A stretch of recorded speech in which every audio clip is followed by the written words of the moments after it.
Has that gotten you into a lot of trouble in your past relationships? You sound like somebody who probably has a lot of sympathy for people. Because I do. Yes, I do have a lot of sympathy, a whole lot of empathy. Yeah. They say I'm an empath. I'm very empathetic. I probably forgive a little too long and stick around a little too long when I should probably make my exit due to red flags. But I'm just like, well, maybe, they did it because of this. And then I know this about them. So if I apply that to this, then it's like a puzzle. Got you. Yeah. Do you find yourselves in situations where, I recently just learned the difference between mothering and actually pouring into a guy. Mm-hmm. Do you know the difference? Have you found yourself in situations where you mothered them, or were you empathetic in other ways? It was definitely me mothering. And I didn't realize at the time that that's what I was doing. Hey, everybody, it's your girl, DJ with Plan for Keeps, the Dating App and Podcast. And today I have my girl Show for Dating Chronicles, where you give a funny, crazy, or lesson learned dating story. But before we dive into all of that, I like to get to know all of my guests. Majority of the time when people come on the show, they got stuff going on out here in Atlanta. They doing different things. So I want to learn a little bit about you before we jump into that. All right. Well, they call me Show or C or Candace. One of those three. Either one's fine. I'm just based out of South Florida originally, Hollywood. I was born in Fort Lauderdale. What up, cousin? Okay. What up, cousin? But yes, I was born there also, and then I was raised in Allendale, South Carolina with my grandparents. Okay. And then I moved to Atlanta in 2015. Which is when I, married my now ex-husband. While I'm here, I am doing modeling. I've done acting work. I've sang. I've rapped. I'm currently a brand ambassador.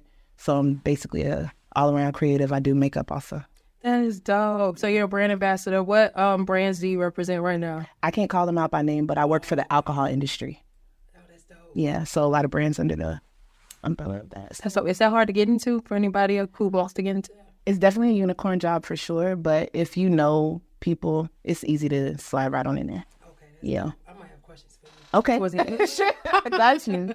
Okay, that's awesome. So have you been doing that since 2015? No. So I started out doing fashion retail in 2015. So I've been in retail management for like 7 years before I just was like, okay, enough of that.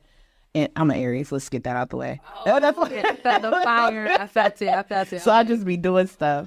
But yeah, I did that from before I moved to Atlanta all the way until like the end of 2018. So basically 2019.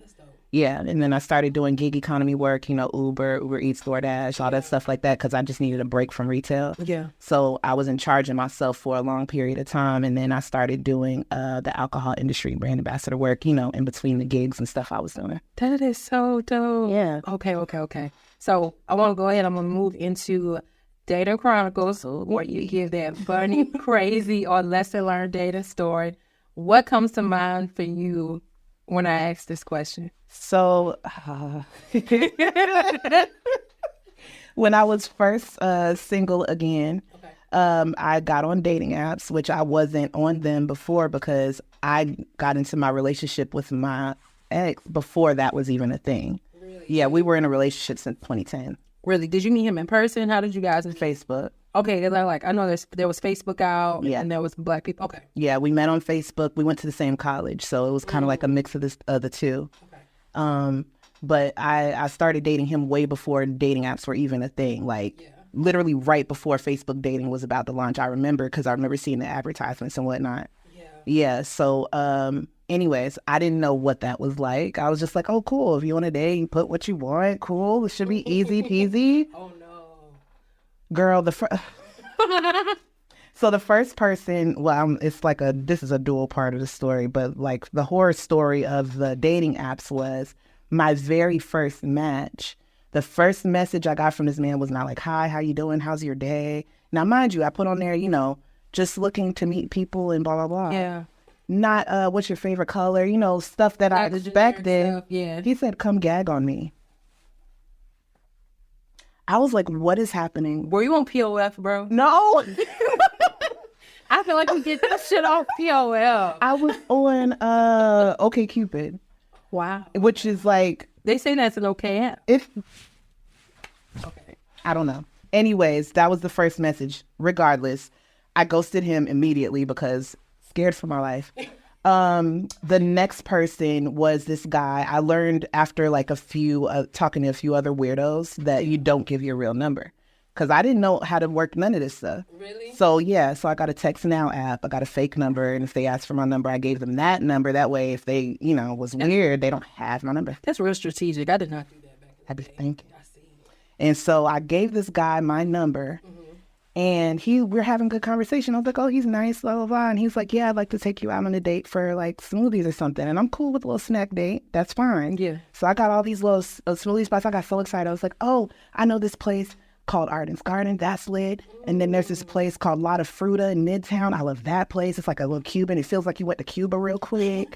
You know what I'm saying? Like we could go to the farmer's market in Forest Park. Yeah, got a Mexican restaurant. You get burritos and really fresh smoothies because everything's coming from the farmer's market. I was like, oh, I'm excited. And he was like, oh, nah, I meant like a Quick Trip.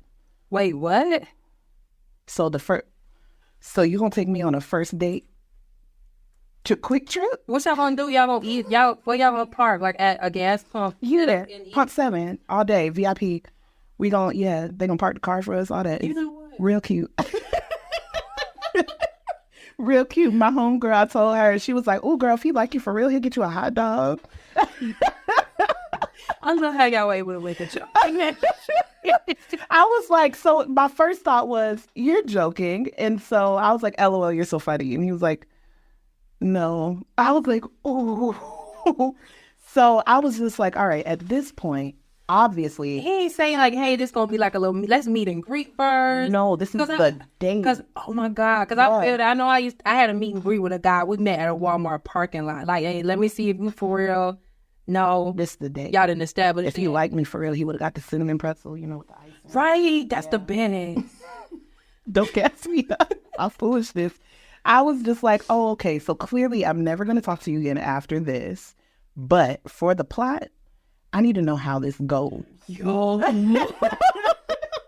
So I was just like, fuck it, I'm going on a Quick Trip date with this weird dude. So I done consulted all my friends. They're like, can't just drop his number, like get rid of him, blah, blah, blah. I'm like, no, I need to see what happens. Unfortunately, my Text Now app expired and I lost him. Damn. Yeah, so I never got to go.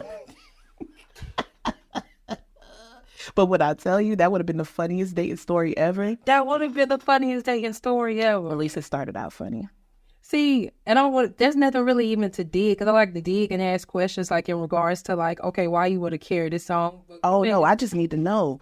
Because I have like an innate curiosity about the human psyche and why people decide to do with the weird stuff that they do. Because I don't really know why I do the weird stuff, but I psychoanalyze it. I got to actually see what you do to psychoanalyze you. So I'm just like, I need to know. Because, like, ultimately, if nothing else, I could be a comedian. And I got stories in my pocket. Okay, so tell me a story of a situation you did let carry out and you got to psychoanalyze this person. Oh, Jesus. And why do you feel the need to psychoanalyze people? Oh, I feel like that's easier to answer than me thinking of a story. Hold on, just give me like... That's fine. I know I just threw like 3 questions at the same time. You did, but it's okay. But if I was to answer the last question first, the reason I like to psychoanalyze people is just because I just find everybody like fascinating. Yeah. Because, a lot of the times people are so stuck in their own innate ways and what they're taught and what their ideals are and things like that, that they don't consider that this person is a whole nother collection of the same type of thing, but in a different way. Right. And that's fascinating. It's like fucking fingerprints. Has that gotten you into a lot of trouble in your past relationships? You sound like somebody who probably has a lot of sympathy for people. I do. Yes, I do have a lot of sympathy, a whole lot of empathy. Yeah. They say I'm an empath. I'm very empathetic. I probably forgive a little too long and stick around a little too long when I should probably make my exit due to red flags. But I'm just like, well, maybe, they did it because of this. And then like, I know this about them. So if I apply that to this, then it's like a puzzle. Got you. Yeah. Do you find yourselves in situations where, like I recently just learned the difference between mothering and actually pouring into a guy. Mm-hmm. Do you know the difference? Have you found yourself in situations where you mothered them, or were you empathetic in other ways? It was definitely me mothering. And I didn't realize at the time that that's what I was doing. Because it came down to a point where it was like, okay, like as a wife or a girlfriend or a partner, my job is just to say what you need to hear. And what you do with it after that is you. For me, it was like I would say what I needed to say, and then I would see if you're doing it. Are you doing it? I was micromanaging. Yeah. Are you doing it? And then I'd remind you, hey, you need to do the thing, or maybe you shouldn't do this, or maybe you shouldn't say, I'm not your mom. If you decide to do or say those things, whatever your consequences are your consequences and not mine. And I was taking on too much of that load. Got you. So now when you maneuver and move in relationships now, how do you move now? So, I know you say you'll kind of plant the seed and you'll leave it alone. yeah. Are you okay with a person if they don't move the way that you feel they need to move? Do you feel like it's not a match, or do you still stick it out, let the person grow within their own time? Well, first of all, I'm not the boss of nobody. What you decide to do is what you decide to do. Yeah. If I have expressed to you whatever my thoughts and feelings are towards what you're doing, and I've set my boundaries, and you decide to go outside of those boundaries, it is at that point that it is now my decision whether I'm going to stay or go. Yeah. Is this something that I'm willing to deal with because clearly you don't want to change? Or is it something that I'm not going to deal with and I'll just make my exit? Because I'm a leaver. I will leave you. I will leave you because I was in a position where I felt like I was going crazy behind trying to chase behind somebody to do what they knew was the right thing to do. And I'm not finna do that twice. Yeah. I'm not finna do it twice. Got you. Do you mind sharing what broke the camel's back for you? Oh, girl. When you not only don't prioritize your health and safety, but then you also involve me in your non-protection where you are now not prioritizing my health and safety, I gotta go. Well, that's good you left in that situation, because I know a lot of people will stay. Yeah. And then end up messed up. Yeah.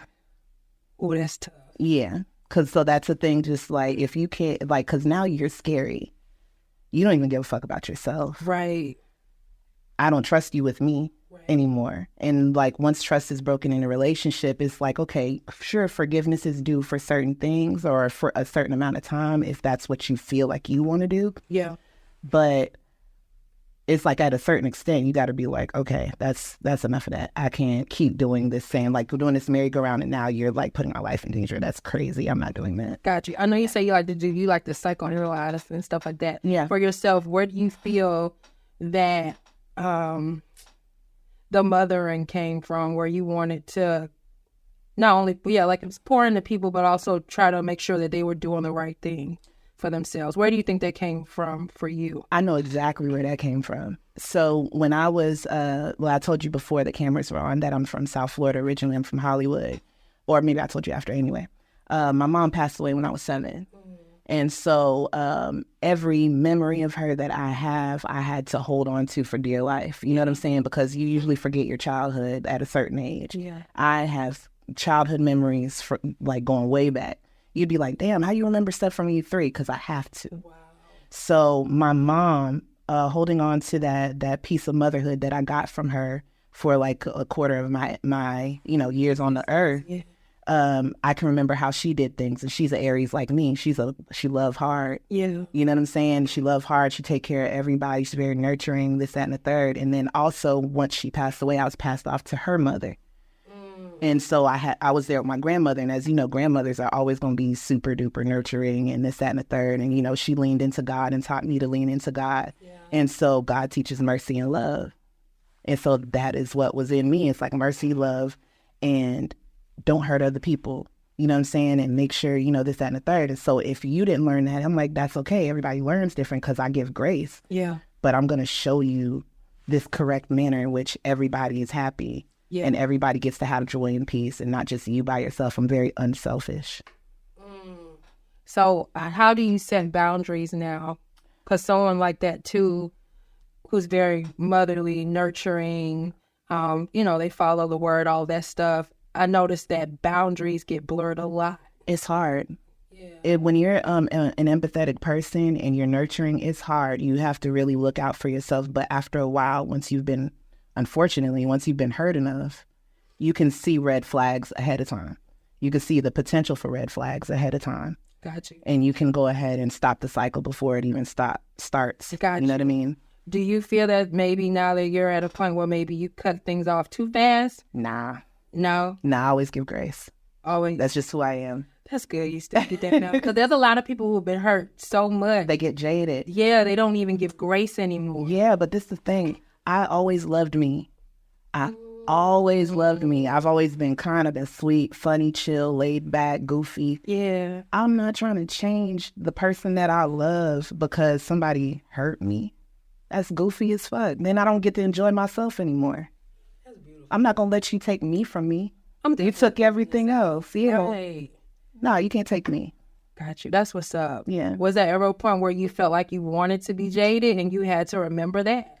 Probably in the exact moment that I found out the truth. But even that didn't last long because it's just not my nature. I'm not a vengeful person.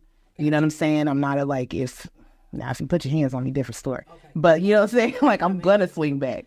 But ultimately, it's just you know what I'm saying? I weigh out, my grandmother taught me to weigh out my options and pick my battles. And so I try to choose them wisely.